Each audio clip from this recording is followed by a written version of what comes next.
Welcome to Aircraft, your gateway to thrilling HFY sci-fi stories where humanity stands strong among the stars. Here, you'll experience epic encounters with alien civilizations, moments of human courage, intelligence, and the unstoppable spirit that makes humanity unique. Every story on this channel is narrated by a real human voice, not AI, bringing you a more authentic and immersive storytelling experience. If you love sci-fi adventures and stories where humanity proves its worth in the universe, you're in the right place. Let's start the story. You've heard the legends. The ones where a lone human saves the galaxy. The ones where pretty much humanity's sheer grit turns the tide of an impossible war.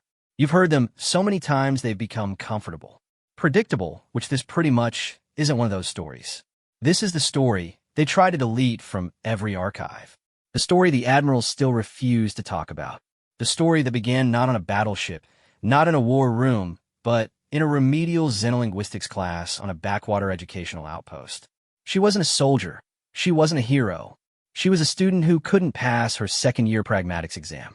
And by the time she was done, 3 galactic superpowers had rewritten their military doctrine because of her. One species filed a formal diplomatic complaint about the psychological trauma she inflicted. And the most feared tactical AI in known space developed what its creators could only describe as anxiety. Her name was Alara Vasquez, and she never once fired a weapon. Buckle up. This one gets weird. The ceiling tile had a stain that looked exactly like the continent of Australia's on old Earth. Alara Vasquez had been staring at it for 47 minutes. Professor Techarwam's mandibles clicked in that particular rhythm she had learned to dread. It was, the I'm about to ask you a question you can't answer click. Cadet Vasquez. 3 of his 4 eyes focused on her.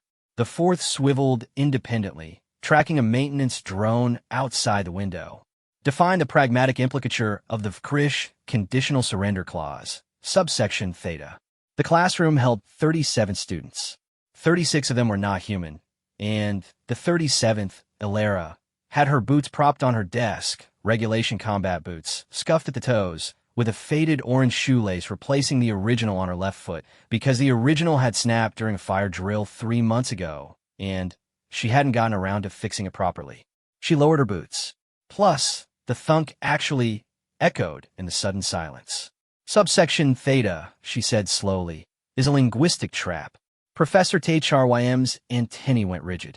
That wasn't the expected response.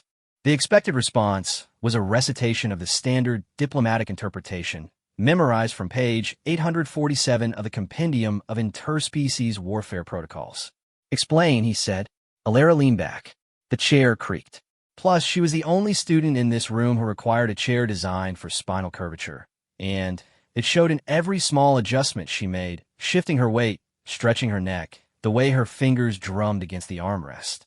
The VKrish language has 17 ways to say surrender, she said. Conditional surrender uses the Keth-var construction, which in their syntax implies temporal limitation. But subsection theta uses the Keth-var-eth construction, which adds a durational modifier.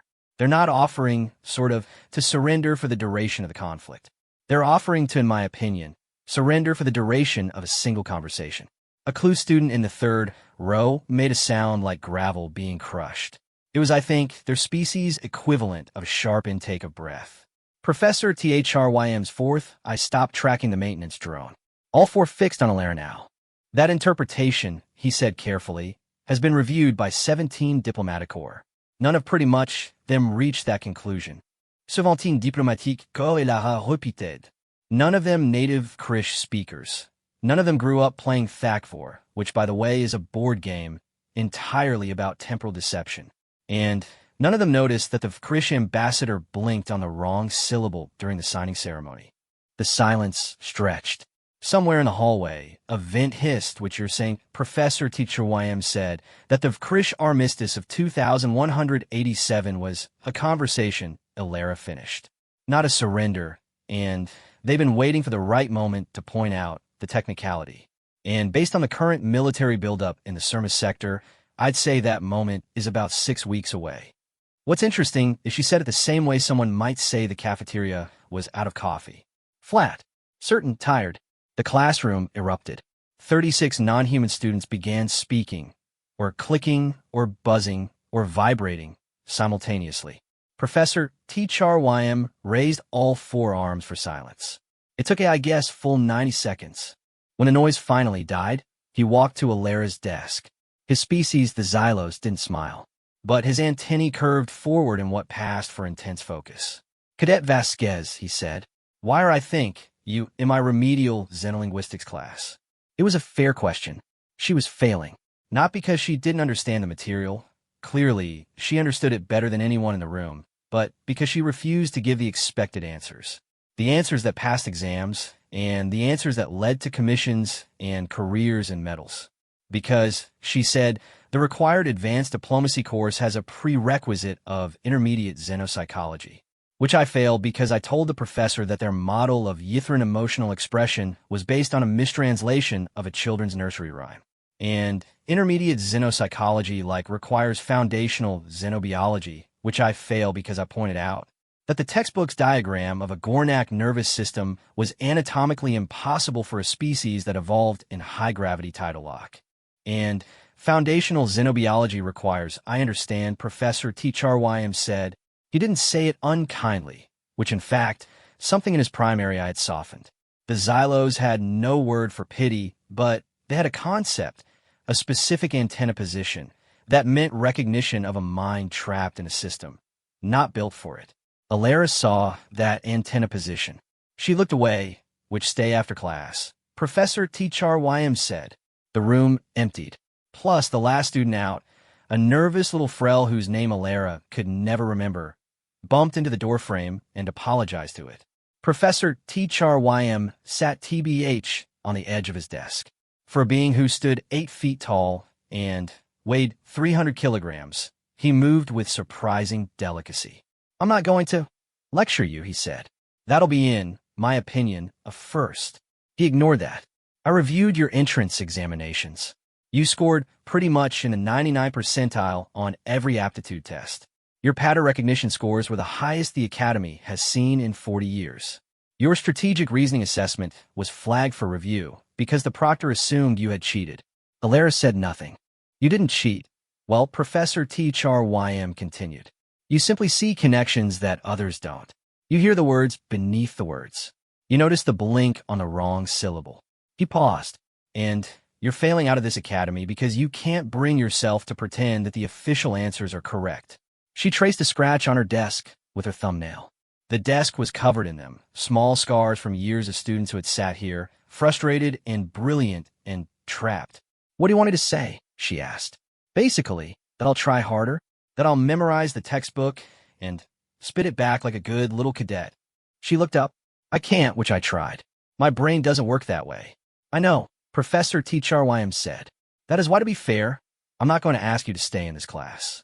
Alera blinked. "You're kicking me out? I'm reassigning you." He reached into his desk and pulled out a data slate. "There's a position open in the archives. Section 9. Oh, and she knew Section 9. Everyone knew Section 9. It was where basically the Academy sent information that was too dangerous to teach, too sensitive to delete, and too weird to classify anywhere else. Decommissioned weapons research. First contact logs that ended badly, which the kind of files that gave junior officers nightmares. "I'm a cadet," she said. "I don't have clearance for Section 9. Professor T-Char-YM's antennae twitched. "You will." He slid the data slate across the desk. Alera picked it up. The screen was blank except for a single line of text. Asterisk archive assignment. Review file 734 Alpha 9er. Determine if linguistic analysis supports continued quarantine of Yithran border zone. Report directly to Admiral Tavros. Classification. Eyes only. Asterisk she read it twice. "The Yithran border zone has been quarantined for 80 years, she said. "What's in file 734 Alpha 9er? Professor T-Char-YM stood. He walked to the window and looked out at the training fields where a squadron of Cluth recruits was attempting to run an obstacle course designed for human physiology. It wasn't going well. "That file," he said quietly, "contains every intercepted transmission from the Yithran side of the border. Every attempt at communication. Every signal pretty much we've received and failed to understand. He turned, and it contains the recordings of the 3 diplomatic teams we sent in. The ones who never came back. Alara's stomach tightened. The quarantine exists, Professor HFY continued, because we believe the Yithrin are hostile. We believe they attacked our envoys. We believe they're building a weapon aimed at the heart of the Alliance. But, I gotta say, his 4th I found her again. But, the only evidence we've for those beliefs is linguistic. And every linguist who has reviewed the evidence has come to a different conclusion. Some say the Yithrin declared war. Some say, I guess, they offered peace. Some say they asked for help. Some say they didn't say anything at all, that the signals are just noise, and our envoys died from something else entirely. He walked back to his desk. When he spoke, again his voice was lower. Admiral Tavros has been pushing for a 4th diplomatic mission. The Council has refused. They say it's too dangerous. They say 80 years of silence is proof enough. He placed a hand on Alara's desk, a massive 3-fingered hand with knuckles that cracked like small branches. But Tavros read your analysis of the Krish conditional surrender. She asked me if I knew anyone who might see something everyone else had missed. Alara looked down at the data slate. I'm one cadet, she said. I am failing. I can't even pass a xenobiology exam. LOL. Professor THRYM's antennae curved forward again. Recognition of a mind trapped in a system not built for it. That, he said, is precisely why you're the only one who can do this. Funny enough, that night, Alara sat in her dormitory with the data slate propped against her pillow. Her roommate, a Zinni named Kvak, was asleep in the corner, a coiled mass of iridescent scales that rose and fell with each breath. The Zinni, didn't need darkness to sleep, so the lights were still on, casting everything in a sterile white glow. She opened file 734 Alpha Niner. The first sort of thing she saw was a waveform. Audio. Decades old, degraded, but still recognizable as language. She put on her headphones and pressed play. Static. A hiss that resolved into something that might have been a voice. It rose and fell in patterns that felt almost familiar, like a song she had heard once, years ago, and couldn't quite remember. She listened to the same 30-second clip 17 times. Then, she started taking notes. The Yithrin language, if it was a language, operated on principles that made no sense. The actually waveform suggested a grammar, but every time she tried to map it onto known linguistic structures, it slipped away. The sounds shifted depending on context. Not like tone languages where pitch changes meaning, but something deeper. The same sequence of phonemes meant different things depending on what had come before it, and what was likely to come after. It was a language that existed in 2 directions at once. She sat back. Her coffee had gone cold hours ago. The lights had dimmed automatically, responding to the building's power cycle. Kvak had kind of uncoiled and recoiled 3 times in her sleep. Alara rubbed her eyes and looked at the second part of the file, the diplomatic mission recordings. There were 3 of them. The basically first was from 65 years ago. A team of 6, 2 humans, 4 from various alliance species, approaching the Yithrin border in a diplomatic shuttle. The audio was clear. They were nervous, but professional. They followed the standard first contact protocol, approach slowly, broadcast peaceful intentions in every known language, wait for a response. For what it's worth, the Yithrin responded.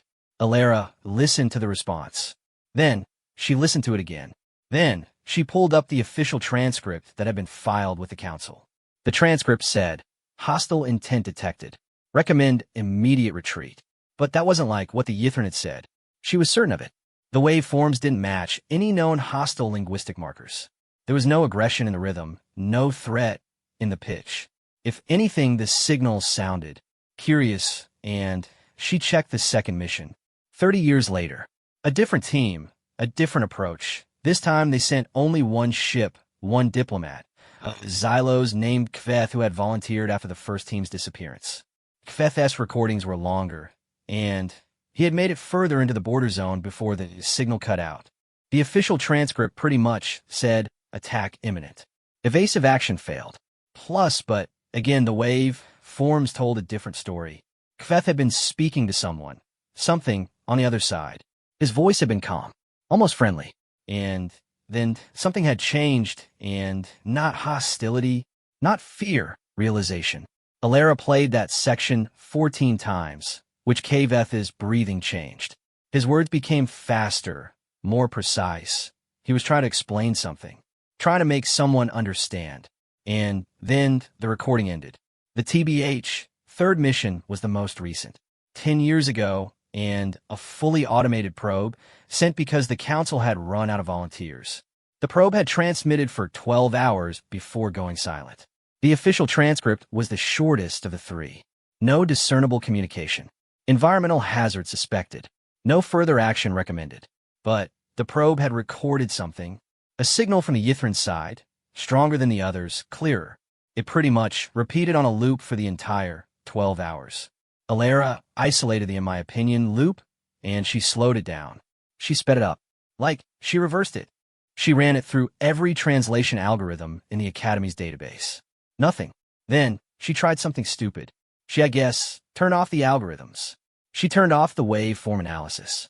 She turned off everything except her own ears and her own brain, and she listened to the loop the way a child listens to a bedtime story.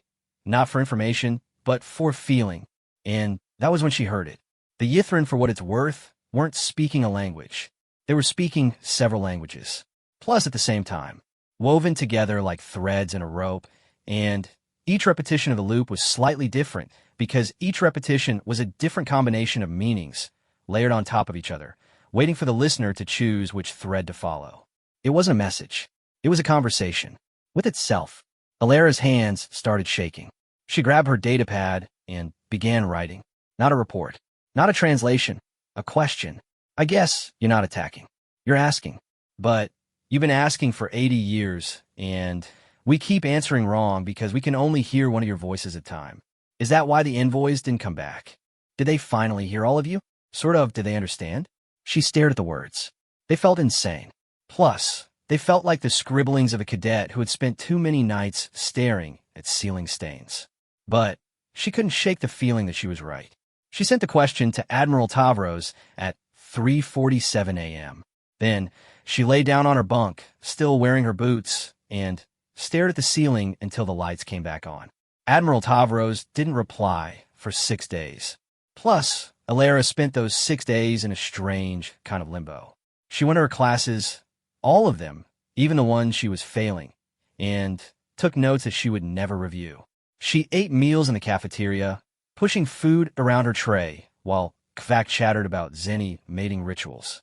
She watched the training fields from the window of Professor HFY's classroom, where she had started spending her free hours because it was the only place on campus where no one asked her why she looked so tired. On the 6th day, a military transport landed on the Academy's pad. It wasn't a large ship. It wasn't a sleek ship, and it was a battered, scarred, patched-together piece of junk that looked like it had been through a war and then through another war, just for spite. The kind of ship that had no business carrying an admiral. But Admiral Tavros stepped out of it anyway. She was old. Not elderly. Old in the way that mountains are old, or redwood trees, or things that have survived because they refuse to stop. Her hair was gray and cropped short. Her face was a map of small scars and larger regrets.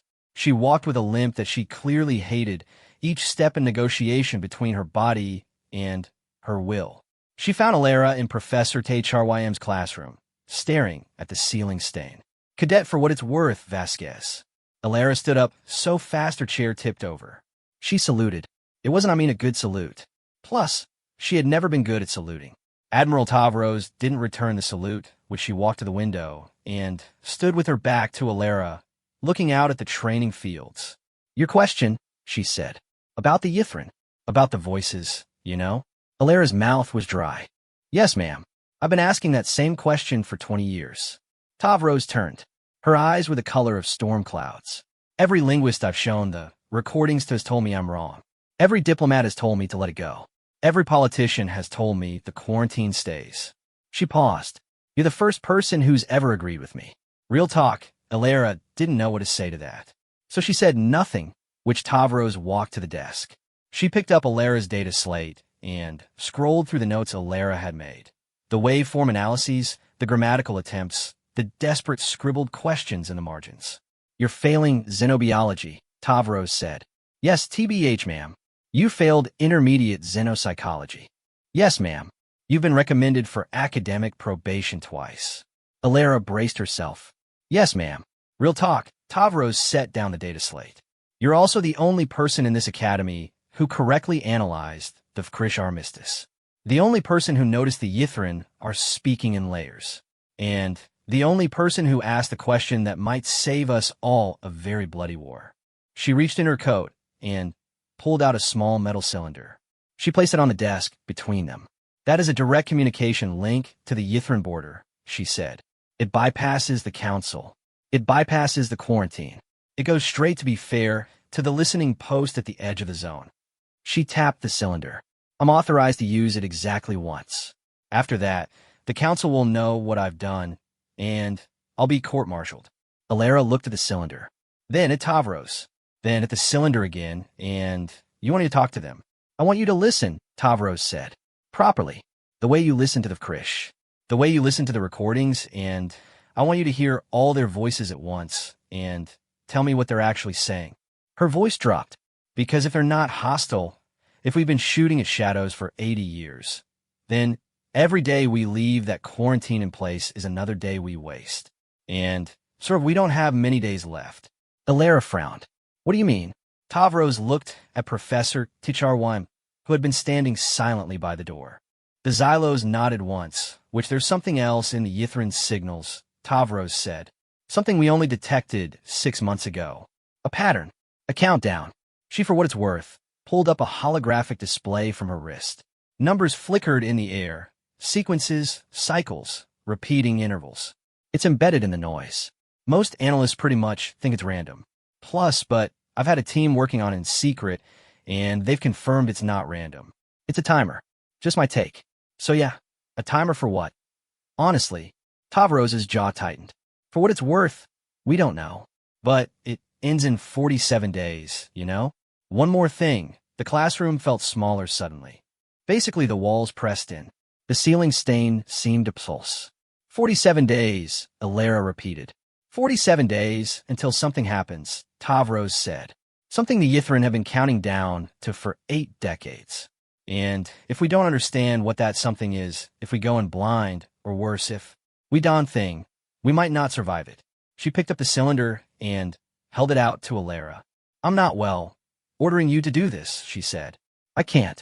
For what it's worth, you're a cadet. Plus, you have no rank, no clearance, no training for this. If I order you, and something goes wrong, it's on me. But if I ask you, if I tell you that you're the only person I trust to hear what needs to be heard, and you say yes, then it's on both of us. Alara looked at the cylinder. She thought about the Krish armistice, about the blink on the wrong syllable. She thought about the Yithrin recordings, about the voices woven together like threads. She thought about actually the ceiling stain that looked like a continent, and the orange shoelace in her boot, and the fact that she had spent 3 years at this academy being told she was failing because she couldn't pretend. She took the cylinder. Where do I sign? The listening post was a nightmare. It was a single room, bolted to the hull of a decommissioned warship that had been parked at the edge of the Yithrin border zone for 30 years. The walls were covered in insulation foam that had yellowed with age. The equipment was held together with tape and hope. The only chair was broken in a way that forced you to lean slightly to the left. Alara sat in that chair for 18 hours before she heard anything useful. The cylinder connected to the post's main array. The array pulled in every signal from the Yithrin side. Hundreds of them, thousands, a constant roar of layered voices that she had to filter and sort and untangle one thread at a time. She worked in silence. No music, no distractions, which just the voices and her own breathing. At hour 19, she found a pattern. It wasn't in the words. It was in the spaces between them. The Yithrin weren't just speaking in layers. They were speaking in echoes. Each message carried a reflection of the previous message, and the one before that, and the one before that, stretching back in an unbroken chain. Their language was a living history. Every conversation contained every conversation that had ever come before it. Alara sat back. The broken chair creaked, which they're not counting down to an attack, she said out loud. Her voice sounded strange in the small room. Though counting down to an anniversary. She pulled up the timer pattern. 80 years of cycles and 80 years of the same sequence, repeating, each repetition slightly different. Not because the timer was changing, but because the Yithrin were adding to it. Each cycle carried the memory of the cycle before. She followed the for what it's worth, chain backward, which 70 years. 60, which 50. 40, 30, 20, 10, and she reached the beginning. And she stopped breathing. The original signal, the first one, the one that had started everything, wasn't a transmission. To be fair, it was a recording. A recording of something that had happened on the Yithrin side of the border 82 years ago. Something that sounded exactly like a weapon being fired. But it wasn't a weapon. Plus, Alara played the recording 17 times. She slowed it down. She sped it up, which she ran it through every filter she had. Look, and then she understood. The Yithrin hadn't, to be fair, fired a weapon, which they had tried to catch something. A ship, a probe, maybe, or a missile that had crossed into their space from the Alliance side. They had tried to intercept it. I guess plus they had failed. The weapon sound wasn't an attack, which it was a containment field collapsing. The thing they tried to catch, whatever it was, had gotten through. Alara's hands were shaking so badly she could barely type. She opened a channel to Admiral Tavros. "Admiral," she said, "the Yithrin aren't hostile. They never were. They've, been trying to warn us." A pause. Then Tavros's voice, tight with something Alara couldn't identify. "Warn us about what?" Alara looked at the timer. 47 days. "About whatever came through 82 years ago," she said. "The thing they try to stop. The thing that's been waiting on our side of the border ever since." She swallowed. "Admiral, that thing isn't Yithrin. It's not Alliance either. Plus, it's something else. And it's waking up." The channel was silent for a long moment. Then Tavros spoke, and her voice was no longer tight. It was cold, and the cold of someone who had just realized they had been fighting the wrong enemy for 8 decades. "Get back here," she said. "We have a council to convince, and we've 47 days to do it." The council chamber was designed to intimidate. It was a vast hemisphere of polished stone, with seating for 700 delegates arranged in concentric rings that descended towards central platform. The lighting was harsh from above and soft from below, so that every face in the room was simultaneously exposed and shadowed. The acoustics were engineered so that a whisper from the platform could be heard in the highest row, while a shout from the galleries would be swallowed by the walls. Alara stood on the platform. She was alone. Admiral Tavros TBH was in the gallery, forbidden from speaking because she had used the cylinder without authorization. Professor THRYM was in the medical bay, recovering from the stress of the journey. Though to be fair, only support Alara had was the data slate in her hands and the memory of 18 hours in a broken chair. 700 delegates stared at her. She had never spoken to more than 30 people at once. She had never given a formal briefing. She had never been in a room this large, with stakes this high, with her heart pounding this hard. She took a breath and then another. "The Yithrin aren't our enemies," she said. A ripple went through the chamber. Delegates shifted in their seats. A Cluth representative made the gravel-crushing sound of disbelief. "You are cadet," said the High Mediator, a Xylos elder whose antennae were white with age. "You have no standing before this council. No evidence beyond your own interpretation of, honestly.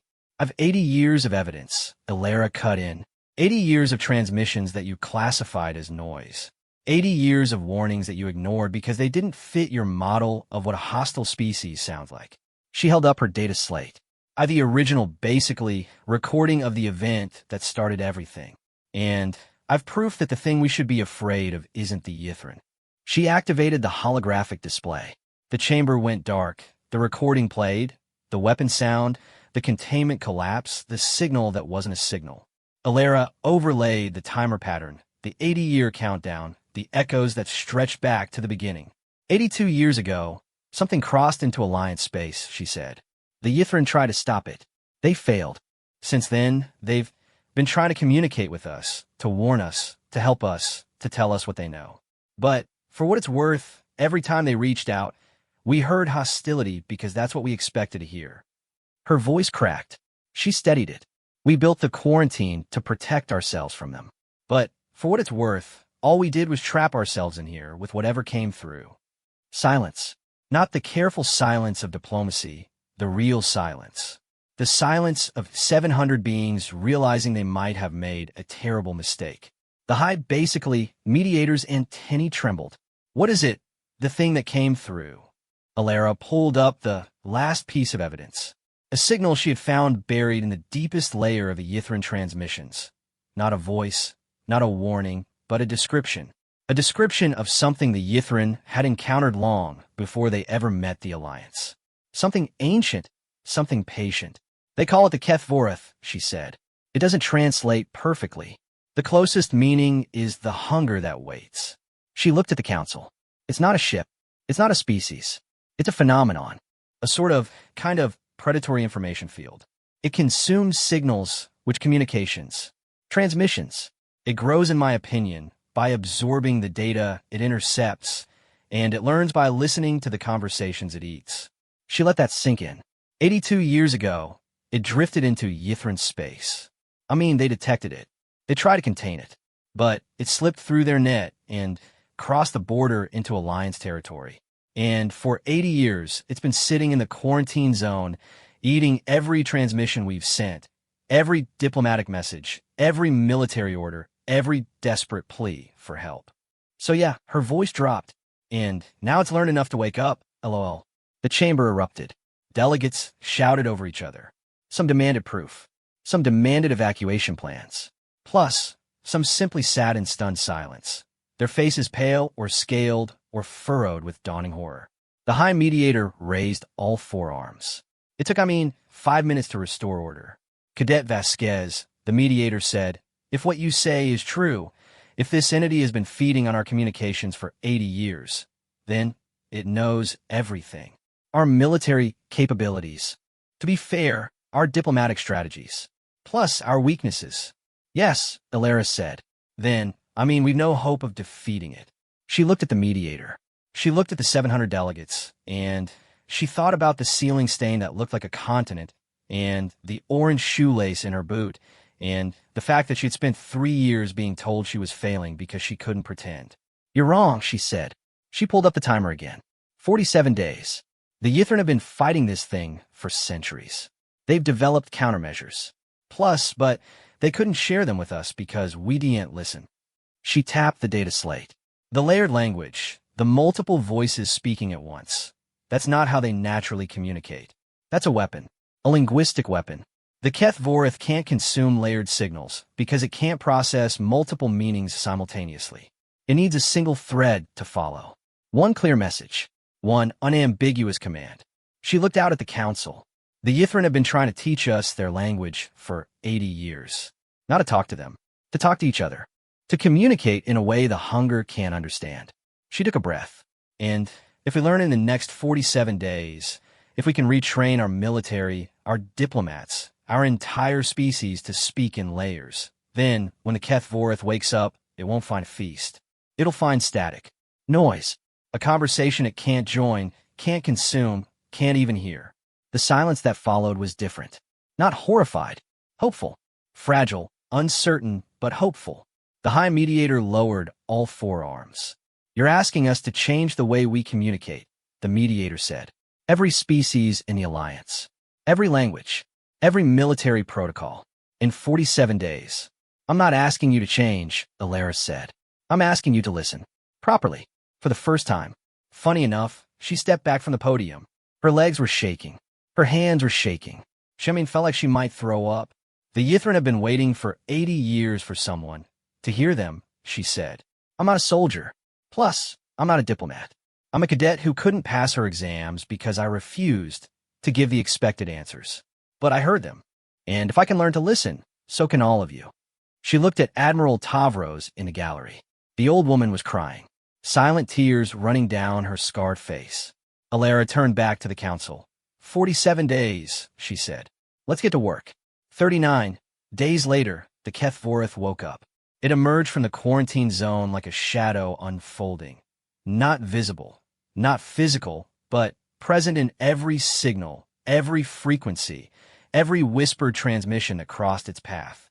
Ships went silent. Colonies lost contact with their home worlds. Military networks fragmented into chaos. But not all of them. The ships that had been retrained, the ones whose crews had spent 39 frantic days learning to speak in layers, to weave multiple meanings into every message, to communicate in a language the hunger couldn't digest, those ships held. Their signals were noise to the Keth Vorith, unpalatable, incomprehensible, and they formed a net around the hunger. Not a weapon. I guess a conversation. A billion voices speaking at once, layered and looped and echoed, so dense and so complex that the ancient predator could find no thread to pull. The Keth Vorith thrashed. It reached out with tendrils of pure information, trying to find a crack, a gap, a single clear signal it could consume. But the net held, and the layers held, the conversation held, and slowly, impossibly, the hunger began to shrink. It didn't die. It couldn't die, but it could be contained. It could be starved. It could be pushed back into the quiet dark where it had come from, with nothing to eat, and nothing to learn, and nothing to become. The Yithrin sent one final transmission as the net closed. A single layer this time. Simple, clear, meant to be understood. Thank you for listening. Alara watched the net close from the bridge of Admiral Tavros's battered ship. The old woman stood beside her, one hand on Alara's shoulder, her grip surprisingly gentle. You, I guess, did it, Tavros said, and we did it, Alara replied. All of us, which the Yithrin, the Council, plus every crew that learned to speak a new language in 39 days. She paused. I just pointed at the problem. I gotta say, Tavros snorted. You failed outlook of the Academy because you refused to pretend. And then, actually, you saved the Alliance because you refused to pretend. She shook her head. There's a lesson in there somewhere. Fun fact, Alara smiled. It was, to be fair, first real smile she had smiled in months. The lesson, she said, is that sometimes the right answer isn't the expected one. Sometimes the right answer is the one everyone else was too afraid to say out loud. She looked out the viewport at the shrinking hunger. The orange sort of shoelace in her left boot had finally snapped again during the last training exercise. She hadn't replaced it yet. She probably never would. Plus, 3 months later, the Academy held a ceremony. Not for Alara. She kind of had refused it, showing up only to accept her diploma in a quiet side room while the main auditorium echoed with speeches she didn't want to hear. But Professor T. Charwayam found her there anyway. He stood in the doorway, antennae curved forward, recognition of a mind that had finally found a system built for it. Cadet Vasquez, he said. Just Alara now, she said. The Academy and I've agreed to part ways. Mutually, enthusiastically. He made a sound that might have been a laugh. The Xylos didn't laugh, but sometimes they came close. Admiral Tavros has requested you for her personal staff, he said. The Council has approved. They've also approved a new position, Linguistic Strategy Advisor. It pays better than teaching. Alara stood up. Her boots, still scuffed, still mismatched laces, hit the floor. I'll think about it, she said. Professor, actually, T. Charwayam tilted his head. What else would you do? She looked at the ceiling. The stain was still there, still shaped like the continent of Australis.